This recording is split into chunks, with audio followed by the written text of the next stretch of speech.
નમસ્કાર મિત્રો, જય દ્વારકાધીશ મિત્રો। દિનેશભાઈ અને એનો પરિવાર હાલોલ ગામમાં રહેતો હતો। એકદમ સામાન્ય પરિસ્થિતિમાં જીવન જીવતા દિનેશભાઈના પરિવારમાં એના પત્ની પ્રવીણાબેન અને સંતાનમાં 2 બાળકો હતા। મોટી દીકરીનું નામ સુજાતા હતું અને નાના દીકરાનું નામ વૈભવ હતું। દિનેશભાઈ એક ટ્રાન્સપોર્ટ કંપનીમાં ગાડી ચલાવવાનું કામ કરતા હતા। તેમણે ખાસ કંઈ અભ્યાસ કર્યો ન હતો, જેથી તેને કોઈ સારી નોકરી મળી શકે એમ ન હતી। આથી તેઓ આવી ગાડીઓ ચલાવીને પોતાના પરિવારનું ભરણપોષણ કરતા હતા। સ્વભાવે શાંત અને કોઈને પણ હેરાન ન કરવાવાળા દિનેશભાઈને ભગવાને ભૌતિક સુખ ભલે ન આપ્યું હોય, પરંતુ પારિવારિક સુખ તો ખૂબ સારી રીતે આપ્યું હતું। સાથે સાથે એના પત્ની પ્રવીણાબેન પણ એક સારા અને ખાનદાન ઘરના દીકરી હતા।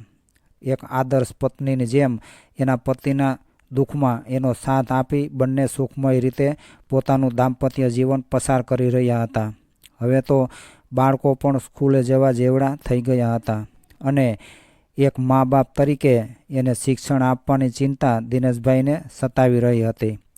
ગાડી ચલાવીને નોકરી કરવાનું નક્કી કર્યું, જેથી એ પૂરતા પૈસા ભેગા કરી શકે અને એના બાળકોને એક સારી શાળામાં શિક્ષણ આપી શકે। દિનેશભાઈ પણ સારું શિક્ષણ મેળવીને કોઈ સારી જગ્યા પર પહોંચવા માગતા હતા, પરંતુ એના નાનપણમાં એના બાપુજીના મૃત્યુ પછી ઘરની જવાબદારી એના પર આવી ગઈ હતી, જેથી કરીને તે શિક્ષણથી વંચિત રહી ગયા હતા। જેના બાળકોને આ શિક્ષા આપીને જીવનમાં કંઈક આગળ વધારવા માગતા હતા। દિવસો વીતતા ગયા અને દિનેશભાઈની મહેનત એક દિવસ રંગ લાવી। દિનેશભાઈ જે કંપનીમાં નોકરી કરતા હતા, એ જ કંપનીમાં એનો એક મિત્ર પણ હતો। તેણે દિનેશભાઈને કહ્યું કે તમે આટલી સારી ગાડી ચલાવતા આવડે છે, તો અહીં કરતાં વધારે પગાર તો તમને બસ ડ્રાઇવિંગમાં મળશે। ટ્રાન્સપોર્ટ કંપનીને બસ ડ્રાઈવરની જરૂર છે। તારી અનુકૂળતા મુજબ તું એના માલિકને મળી લેજે। વધારે પગારની વાત સાંભળતા જ દિનેશભાઈને મનમાં વિચાર આવ્યો કે હું આ માલિકને એકવાર જઈને મળતો આવું, તો આ દિવસ રાતની માથાકૂટમાંથી મને સમય મળી રહે।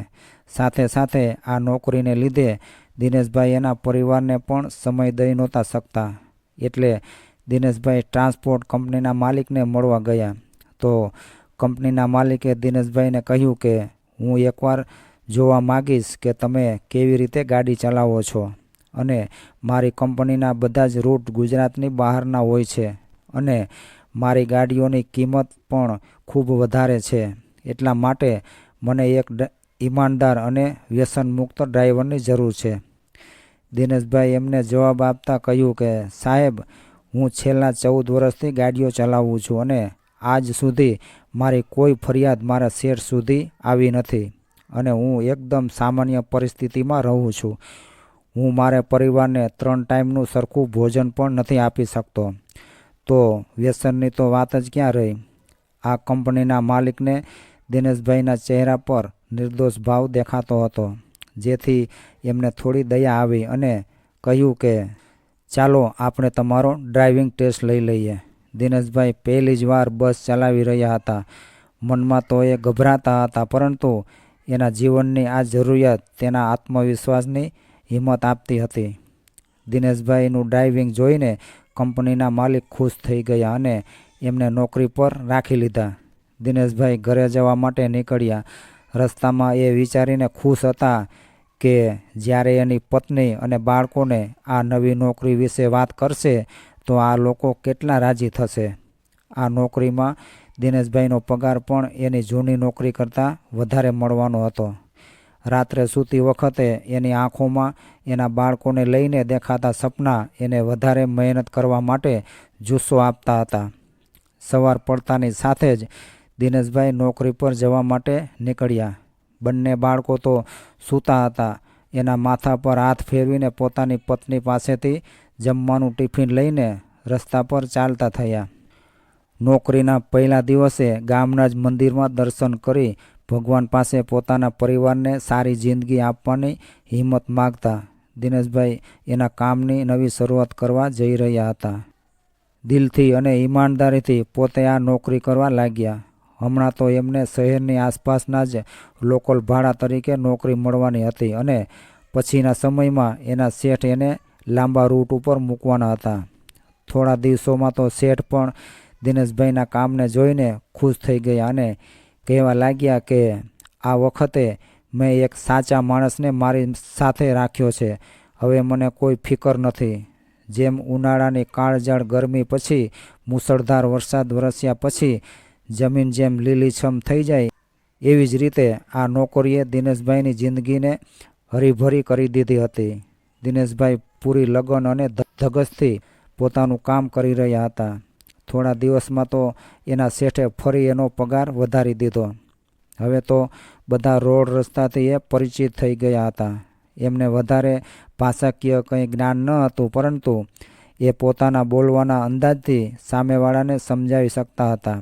આજ સુધી ગુજરાતની બહાર તેઓ ક્યારેય ગયા ન હતા, પરંતુ હવે એના શેઠે એને લોકલ સવારી બંધ કરાવી દીધી હતી અને ગુજરાતની બહાર મોકલવાનો નિર્ણય કરી લીધો હતો. દિવાળીનો સમય હતો. દિનેશભાઈના શેઠ ખૂબ દિલદાર સ્વભાવના હતા. એમણે દિનેશભાઈના કામથી ખુશ થઈને એમને ખાસ એવું બોનસ પણ આપ્યું હતું. પગારની સાથે સાથે બોનસ મળતા દિનેશભાઈ ખૂબ ખુશ થયા અને મનમાં પોતાને કહેવા લાગ્યા કે આ રૂપિયાથી હું મારા પરિવારને ક્યાંક ફરવા માટે લઈ જઈશ.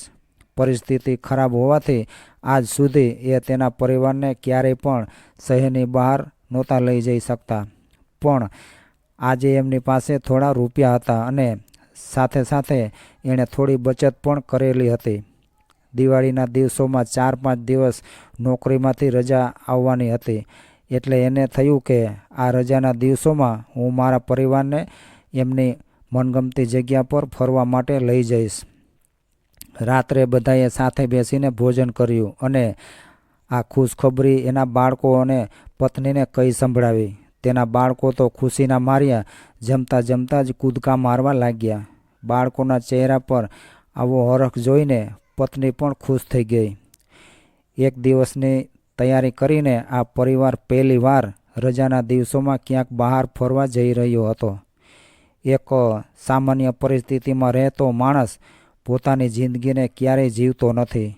એ તો બસ એની જિંદગી ગુજારતો જ હોય છે. પણ આજે ભગવાને આશીર્વાદ રૂપે દિનેશભાઈને એટલી ખુશી આપી હતી કે એના પરિવાર માટે એ કંઈક કરી શકે. બાળકોએ ત્યાં જઈને કઈ રમત રમશે અને શું કરશે એની એક યાદી પણ બનાવી લીધી હતી. પ્રવીણાબેન તો રાત્રે જ તૈયારીમાં લાગી ગયા હતા. એ તો વિવિધ પ્રકારના નાસ્તા બનાવવા માટે સામગ્રીની યાદી કરવા લાગી અને દિનેશભાઈને પણ કહેવા લાગ્યા કે કાલે જ હું તમારા માટે ગળી પૂરી બનાવી નાખું છું અને તમને બહાર તો ઘરનું ભોજન પહેલાં યાદ આવશે. રાતના 2 વાગે અચાનક દિનેશભાઈના ફોનમાં એના શેઠનો ફોન આવ્યો અને કહેવા લાગ્યા કે હું અડધી રાત્રે ફોન કરીને તને હેરાન કરવા નહોતો માગતો, પણ હું મજબૂર છું. મારા એક મિત્ર છે જેણે મને અહીં સુધી પહોંચાડવામાં ખૂબ જ મદદ કરી છે. એને તાત્કાલિક ધોરણે ગુજરાતની બહાર જવું પડે એમ છે. એટલે તું બસ એક દિવસ નોકરી પર આવીને આ સાહેબને એની જગ્યા પર પહોંચાડી દે. એ સાહેબ તું કહે એટલી રકમ દેવા માટે તૈયાર છે. આ સાહેબના મારા ઉપર ખૂબ મોટા ઉપકાર છે, જેથી કરીને હું એને ના નથી કહી શકતો. એના શેઠની વાત સાંભળતા જ દિનેશભાઈ કહેવા લાગ્યા કે તમે જરાય ચિંતા નહીં કરતા શેઠ, કંઈ વાંધો નહીં. હું મારા પરિવારને લઈને એક દિવસ પછી બહાર ફરવા જઈશ. દિનેશભાઈની એના શેઠ સાથે થઈ રહેલી વાત સાંભળીને પ્રવીણાબેનની પણ આંખ ખુલી ગઈ અને એ પૂછવા લાગ્યા કે અત્યારે ક્યાં જવાની વાત કરો છો? ત્યારે દિનેશભાઈએ ધીમા અવાજે કહ્યું કે શેઠનો ફોન હતો. એમના એક અંગત મિત્રને એક જગ્યાએ પહોંચાડવાના છે અને મારે ત્યાં જવું પડે એમ છે. આપણે એક દિવસ રહીને ફરવા જઈશું. પ્રવીણાબેન પણ પરિસ્થિતિને સમજે એવી સ્ત્રી હતી.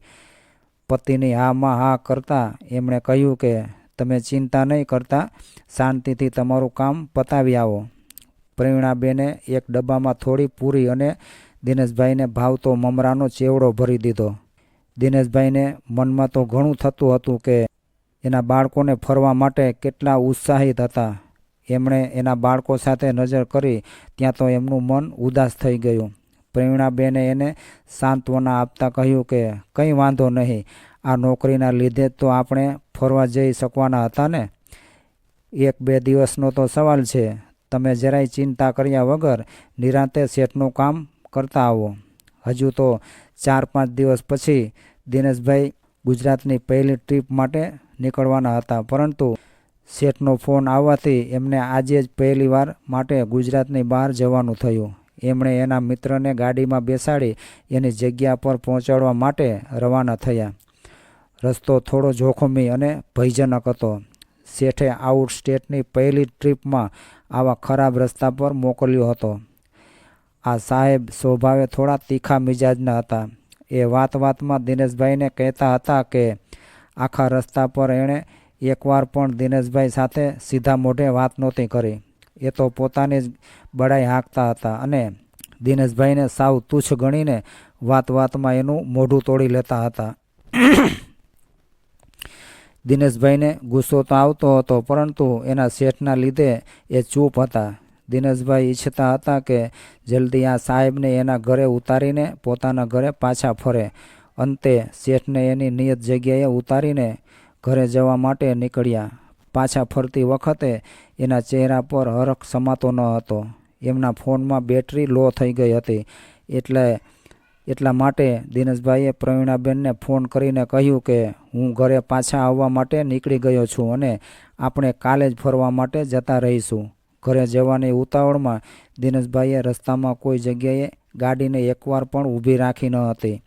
એ તો ઝડપથી ઘરે જ પહોંચવા માગતા હતા.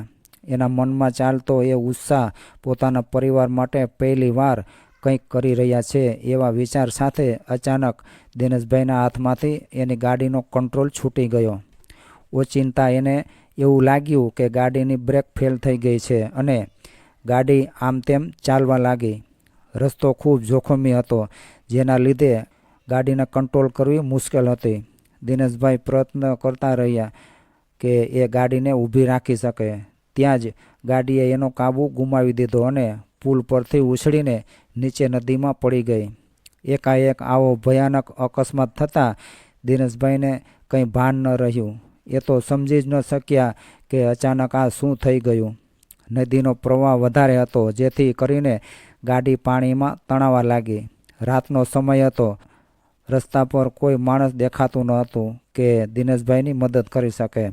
દિનેશભાઈ ઘણી બૂમો પાડતા રહ્યા, પરંતુ રાતના અંધારામાં તેનો અવાજ લોકો સુધી પહોંચ્યો નહીં. એમણે પોતાનો જીવ બચાવવાના નિરર્થક પ્રયાસો કર્યા. અંતે દિનેશભાઈ બેહોશ થઈ ગયા અને પાણીના પ્રવાહમાં તણાવા લાગ્યા. મિત્રો, હવે આગળ શું બને છે એ બરાબર ધ્યાનથી સાંભળજો. અંતે ભગવાને એમને આ મુસીબતમાંથી બચાવી લીધા. 2-3 કલાક પછી જ્યારે દિનેશભાઈની આંખો ખુલી ત્યારે એમને સ્પષ્ટ રીતે કંઈ દેખાતું ન હતું. સાથે સાથે શરીરમાં પણ પાણી ભરાઈ ગયું હતું. આંખ ખોલતાની સાથે જ એને ઉલટીઓ થવા લાગી. થોડીવાર પછી એને પોતાની સાથે બનેલી ઘટના યાદ આવી અને એમણે આસપાસ નજર કરી તો ચારે તરફ ઘનઘોર જંગલ હતું. ત્યાંથી બહાર નીકળવાનો કોઈ રસ્તો ન હતો. આવી ભયાનક જગ્યા જોઈને દિનેશભાઈ તો ગભરાઈ ગયા. એક તો પહેલીવાર ગુજરાતની બહાર નીકળ્યા હતા અને એમાં પાછી આવી મુસીબત આવી. અજાણી જગ્યાએ એ આવી પહોંચ્યા હતા. દિનેશભાઈનો જીવ તો બચી ગયો હતો, પરંતુ આ જગ્યા એવી હતી જ્યાં મરીને જીવવાનું હતું. ચારે બાજુ જંગલી જાનવરના અવાજો સંભળાતા હતા. દિનેશભાઈ હિંમત કરીને થોડા આગળ સુધી ગયા અને જોયું તો જંગલની જમીન ખૂબ જ પોલાણવાળી હતી. એનો પગ ક્યારે જમીનમાં સરકી જાય એ કંઈ કહી શકાય એમ ન હતું. સાથે સાથે અહીં ઝેરી સાપોનું પણ રહેઠાણ હતું. એક પણ માણસની અવરજવર વગરનું આ જંગલ ખૂબ જ ગાઢ અને બિહામણું લાગતું હતું. સૌથી પહેલાં તો દિનેશભાઈએ એની ગાડી શોધી, પરંતુ દૂર સુધી એને ક્યાંય પણ ગાડી જોવા ન મળી.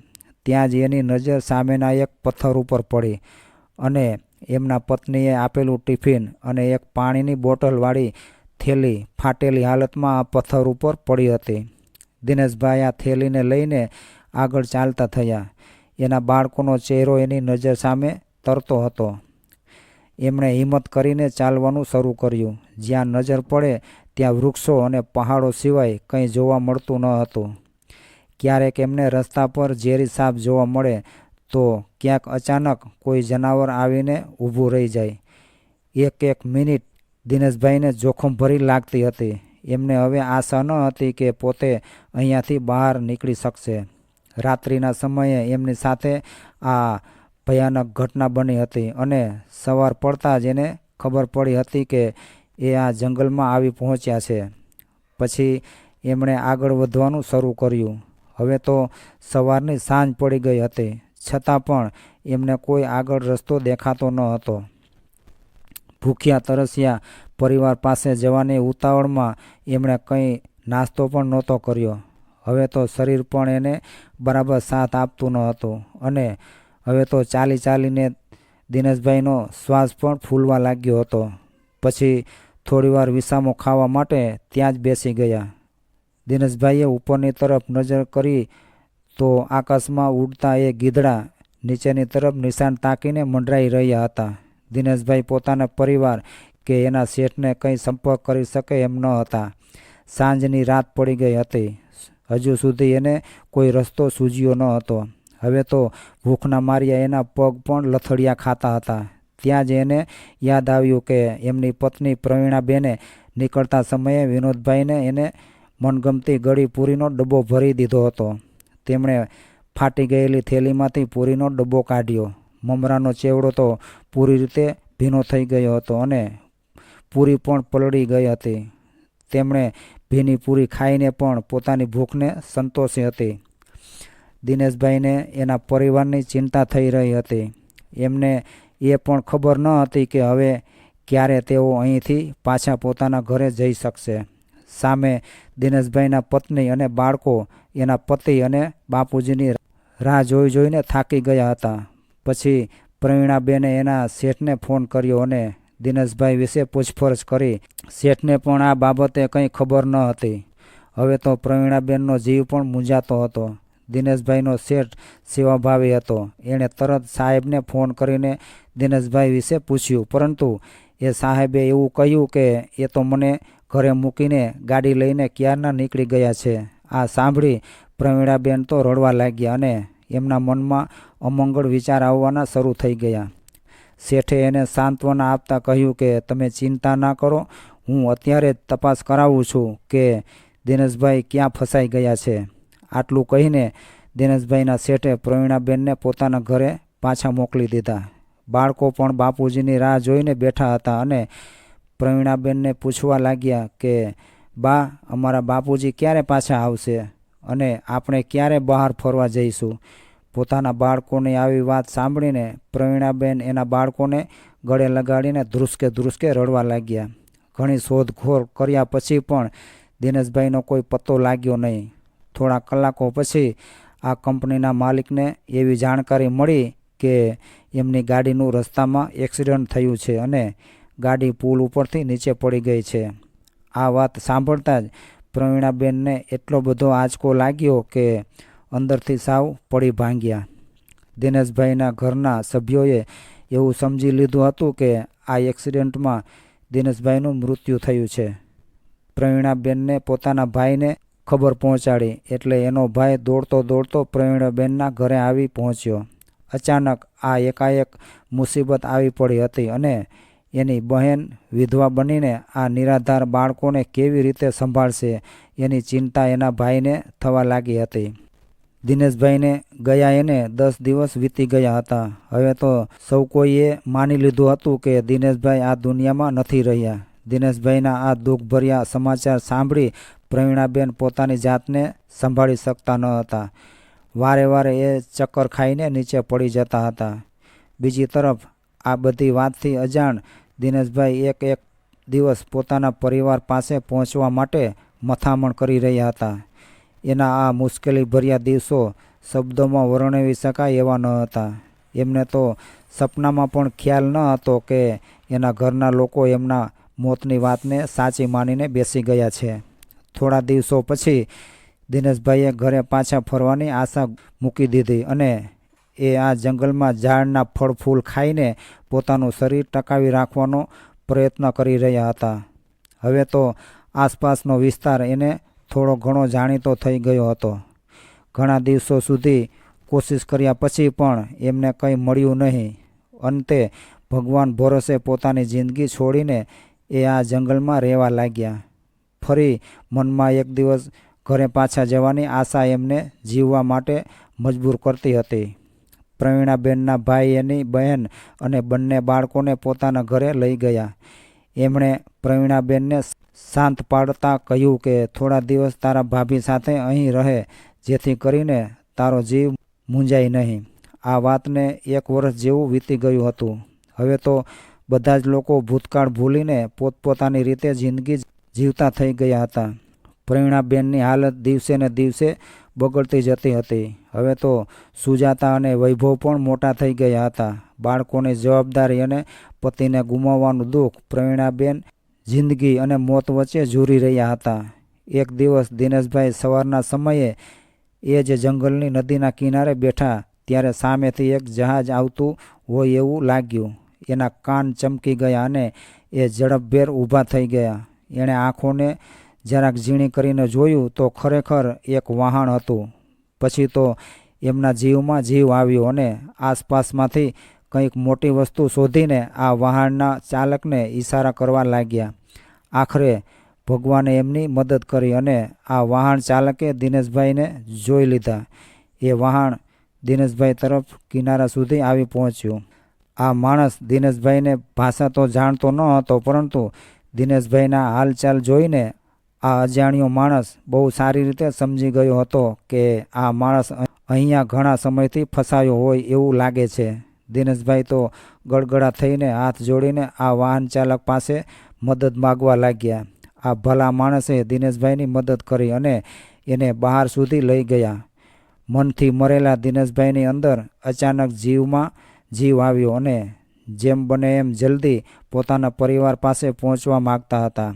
આ માણસે એને બસ સ્ટેશન સુધીનો રસ્તો બતાવી દીધો અને દયા ખાઈને થોડા રૂપિયા પણ આપ્યા, જેથી દિનેશભાઈ પોતાના ઘરે પહોંચી શકે. આ સફરમાં દિનેશભાઈ 2 એવા વ્યક્તિને મળ્યા હતા કે જેના હૃદય તો સરખા હતા, પરંતુ લાગણીઓની કારીગરી અલગ અલગ હતી. એક તો જેને એના ઘર સુધી પહોંચાડવા ગયા હતા એ સાહેબ, અને બીજો આ માણસ જે દિનેશભાઈને પોતાના ઘરે પહોંચાડે છે. દિનેશભાઈ એના ઘરે પહોંચ્યા અને જોતાની સાથે જ એ થોડીવાર માટે થંભી ગયા.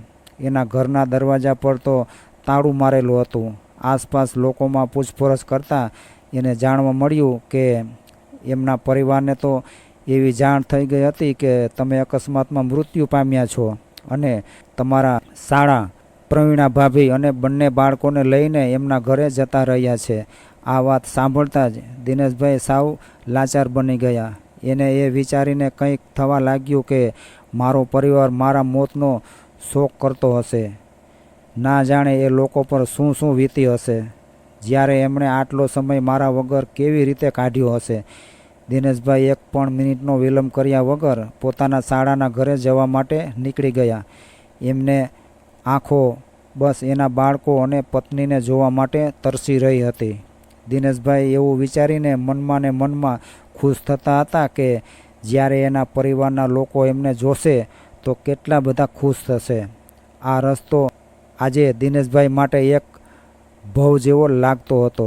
જેવા દિનેશભાઈ એના શાળાના ઘરે પહોંચ્યા તો જોઈને ઘરમાં રહેલા બધા લોકોના હોશ ઉડી ગયા. એ લોકોને વિશ્વાસ નહોતો થઈ રહ્યો કે દિનેશભાઈ જીવિત છે. વૈભવ અને સુજાતાના ચહેરા પર ખુશીનો કોઈ પાર ન રહ્યો. તેના બાપુજીને જોતા જ બંને ભાઈ બહેન દિનેશભાઈને ભેટી પડ્યા. એ વખતે બધાની આંખોમાં આંસુ હતા. આસપાસ નજર કરી તો તેમના પત્ની પ્રવીણાબેન ક્યાંય નજર ન આવ્યા. એટલે તરત દિનેશભાઈએ એના શાળાને પૂછ્યું કે તમારા બેન ક્યાં છે? ત્યારે પ્રવીણાબેનના ભાઈ ડૂસકા ભરીને રડવા લાગ્યા. આ જોઈને દિનેશભાઈને ડર લાગવા માંડ્યો. એ દોડીને અંદર ગયા અને પ્રવીણાબેનને બોલાવવા લાગ્યા. સામેના રૂમમાં નજર કરતાં જ પ્રવીણા પથારીમાં પડેલા હતા. દિનેશભાઈ ઝડપભેર એમની પાસે ગયા અને જોયું તો પ્રવીણાબેનની હાલત ખૂબ જ ખરાબ હતી.